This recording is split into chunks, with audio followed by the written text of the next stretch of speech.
Lakukan ini kalau mau seperti ini, kalau memang mau lebih enak ngerawatnya, kalau udah terlanjur seperti ini lebih baik disanitasi aja. Disanitasi, terus dilakukan penyemprotan piringan, baru dilakukan pemupukan. Jadi tidak artinya kita bersihkan dulu baru kita pupuk. Nih kondisi.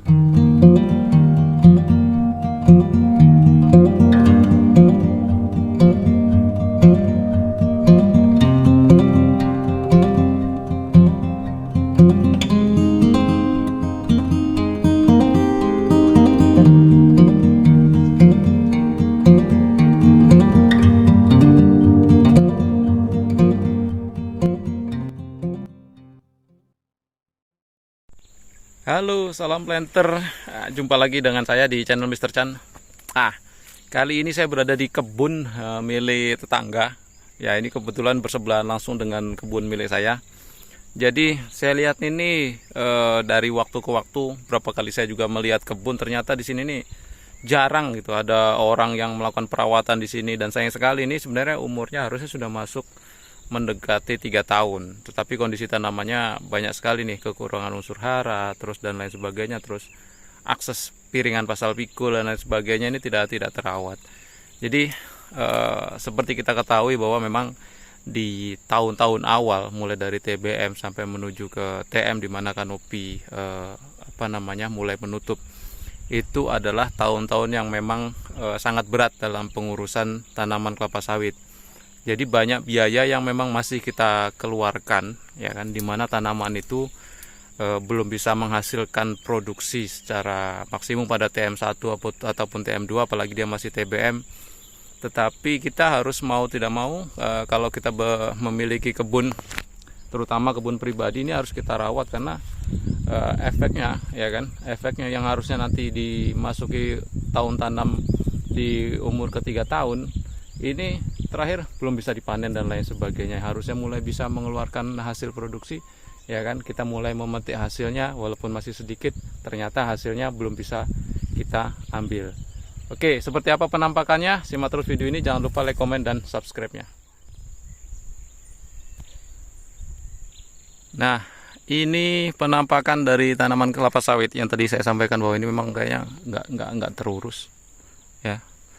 Di sini penuh nih, daunnya mulai mengering, defisiensi Mg, K, terus daunnya juga tidak terlalu hijau, ada kemungkinan defisiensi nitrogen, dan pelepahnya itu kecil-kecil nih, ya kan, lengkap nih, ini P, kekurangan P.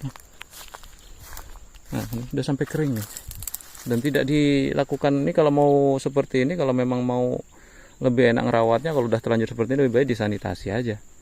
Disanitasi, terus dilakukan penyemprotan piringan, baru dilakukan pemupukan. Jadi tidak artinya kita bersihkan dulu baru kita pupuk. Nih kondisi seperti ini. Nah, di sini ada tanda-tanda defisiensi K, terlihat sini. Nih bintik-bintik segala macam. Defisiensi K, ini Mg, ya kan? Mg sampai kering dia, dan lain sebagainya. Tuh di atas juga udah kelihatan kering dia di atas. Sayang sekali. Ini tidak dilakukan sanitasi maupun ablasi, kastrasi dan lain sebagainya. Sayang sekali ini. Nah, kita lihat di pokok sebelahnya. Seperti ini. Ini samalah seperti ini. Kurus tanamannya, kurangan P. Ya. Itu.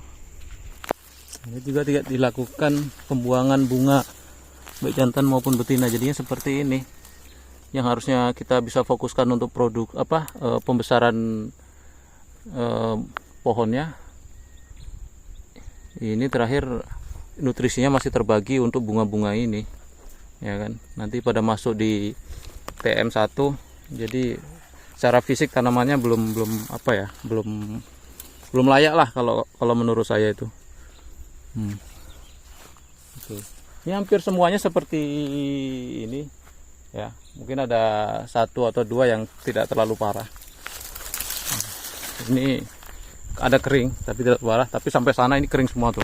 Bisa dilihat di sana di ujung. Jalannya tidak ada, jalan panennya. paling enggak kalau memang biaya yang terlalu ini lebih baik dibuat disemprot aja seukuran mungkin 1,2 meter ataupun 1 meter hanya untuk akses kita supaya bisa mempermudah untuk pemupukan, pembuangan bunganya dan lain sebagainya. Ini mau nyemprot juga orang susah, mau mupuk susah, terakhir malas ya. Itu nih warnanya agak pucat nih, ada defisiensi N segala macam.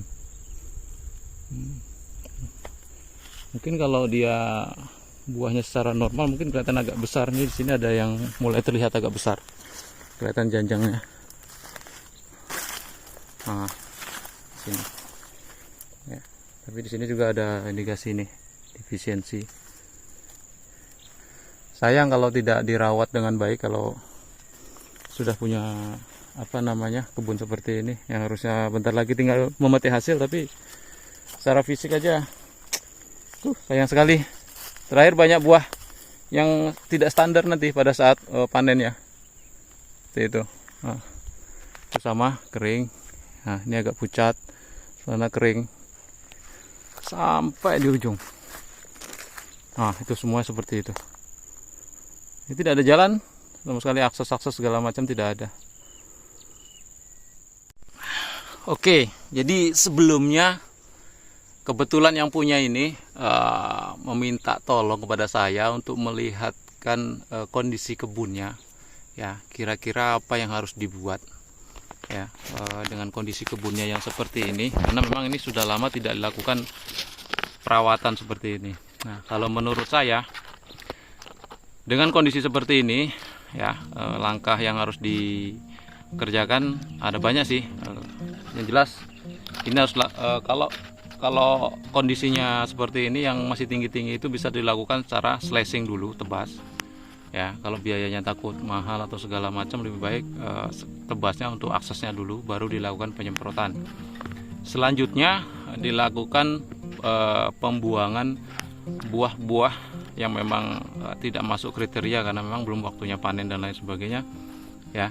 Dan juga dilakukan sanitasi. Ini harusnya sudah mulai progres sanitasi ya, baru dilakukan pemupukan. Jadi tahapannya adalah kita tebas untuk aksesnya, kita semprot, terus kita buang bunganya ya, atau buah-buah yang memang masih belum masuk kategori layak kirim ke pabrik lah, baru dilakukan pembersihan, sanitasi segala macam. Ataupun sanitasinya juga bisa sekalian dilakukan dengan pembuangan buah ataupun bunga yang memang belum waktunya, seperti itu. Jadi baru dilakukan kegiatan pemupukan ya, dimana untuk tahap awal mungkin dia diperlukan adalah penambahan unsur hara Mg dengan kapur sekaligus untuk menetralisir kandungan asam di dalam tanah, karena memang hari sebelumnya juga saya pernah mengecek bahwa memang pH-nya cukup asam di sini. Kebetulan hari ini saya tidak bawa alatnya.